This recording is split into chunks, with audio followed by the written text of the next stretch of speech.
The soft rays of sunlight poured in from the half-open window, casting golden hues across the wooden floor. You sat there in silence, your fingers picking at the fresh bowl of strawberries Jungkook had handed you earlier. Your heart was still heavy, the memories, the fear, the confusion, all stacked like a tower threatening to fall with just a single push. After a long, thoughtful pause, you stood up from the floor and said quietly. You stretched your hands, saying, I think I should go home now. My Umma will be worried. It's been almost 3 days since I have been missing, and I have been gone without any word. You picked up the bowl of strawberries and began walking towards the kitchen when Jungkook leaned his head back against the sofa, smoking slightly. Oh, and how exactly are you planning to go home? You turned dramatically, clutching the bowl like a movie heroine. I'll take a taxi, of course. Just drop me to the city, you said with a raised brow and full on dramatic voice full of pride. Jungkook snorted, laughing softly as he tilted his head to the side. You're gonna go back Korea from Brazil by taxi? He asked, grinning like he was about to enjoy your upcoming realization. You paused, blinked once. Wait, what? Brazil? He nodded, putting his laptop on the table.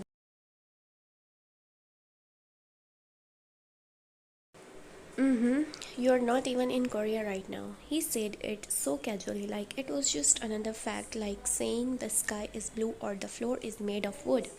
Your brain stopped. What do you mean I'm not in Korea? Your grip loosened instantly and the bowl of strawberries dropped to the ground with loud clatter, red berries scattering everywhere. You rushed to Jungkook with hurried steps, your eyes wide, and without a second thought, you flopped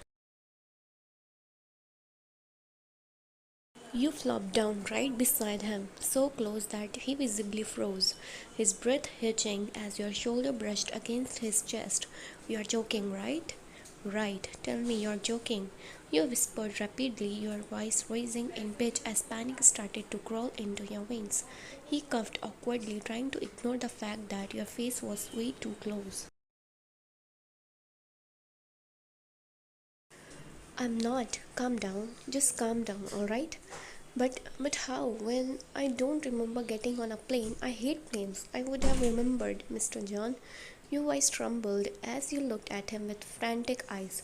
Jungkook slowly turned his head towards you, his gaze more serious now. That's the whole point. You wouldn't remember Ryan. Your heartbeat thumped louder in your ears as he continued. Seok Ho and his men.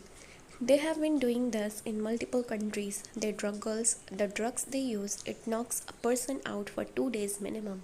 That gives them more than enough time to fly them across borders. You probably don't remember anything after you become unconscious, right? You nodded slowly, your mouth opening slightly in shock. They sedated you, packed you and the others on a private cargo plane, and brought you here. He added. His tone was serious now, heavy with something that felt like guilt. You were frozen, speechless. He didn't stop. I have tried stopping him before, rescued girls, warned him again and again, but he never listened. Guess he thought he could outsmart everyone. Now he's paying for it. Your eyes filled with tears as the horrifying truth settled in your bones. So many girls, so many were taken like this. Jungkook looked away. Too many. I did what I could. Wait, that means I'm missing for 5 days? You gasped. 2 days of me being unconscious, 2 days in the basement, and today is the fifth day. That's when your chest clenched. The sobs broke free from your lips without warning, loud and heavy and uncontrollable. You didn't even care how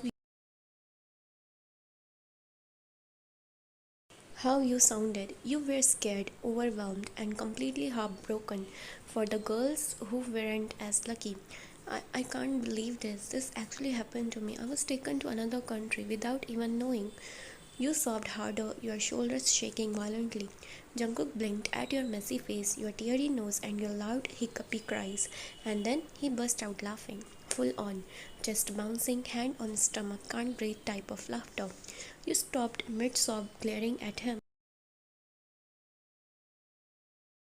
What? What's so funny? He wiped a tear of his own from laughing too hard, then pointed at you, barely able to get the words out. You sounded like a dying donkey just now. What? You gasped. He doubled over, laughing again, and now you were seething. You jerk. You grabbed the nearest pillow and whacked him with it hard. Once, twice, again. I'm crying, I'm having a panic attack, and you're laughing, you donkey. Jungkook fell backward on the sofa, shielding himself with both arms. Ash, okay, yeah, stop it. You're bruising my pretty face. You climbed on the sofa with both knees still hitting him with the pillow. Instead of comforting me, you are making fun of me. I should have left you in that truck. But then, who would have saved you from being imported like a FedEx package, huh? He yelled while laughing. You paused mid swing, your lips twitching against your will, and then you both broke out into laughter. Loud, messy, genuine laughter. For the first time in days, the air wasn't filled with fear. For the first time, your chest didn't feel like it would collapse. And for the first time, even surrounded by nightmares, you found something to hold on to. Jungkook, even if he was annoying as hell. The laughter between you and Jungkook still echoed softly in the room when your smile suddenly faded, like a candle snuffed out by a gust of cold wind. You blinked slowly. The tears had just dried from your eyes, your body still tingling with the tension of everything that had happened, but suddenly your stomach twisted with a sharp ache.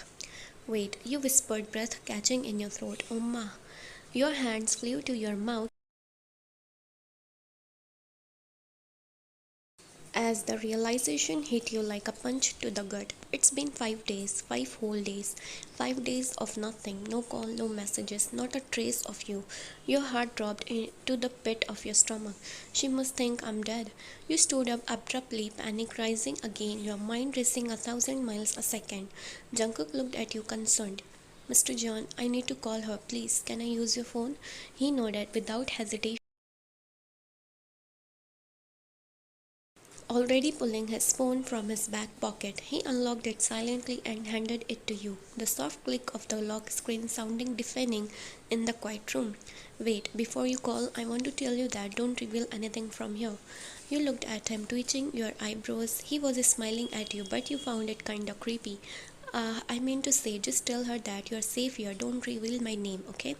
Just tell her you're safe with Mr. John. Please, it's confidential in some ways. Hope you understand. Your mind was mess, so you didn't ask any questions. You just nod. You took his phone with trembling hands and dialed your Oma's number. The digits burned into your memory. You didn't even hesitate. It rang once, twice. You clenched the phone tighter. Your breath caught in your lungs. 3 times. Then click. Yebuseo. Come the voice, raw, tired, almost broken. You froze. Amma. There was a pause, then the sharp sound of her breath hitching. Vian, her voice cracked like glass shattering on the floor. Oh my god, Vian, baby, is it really you? My baby, where are you? Are you okay?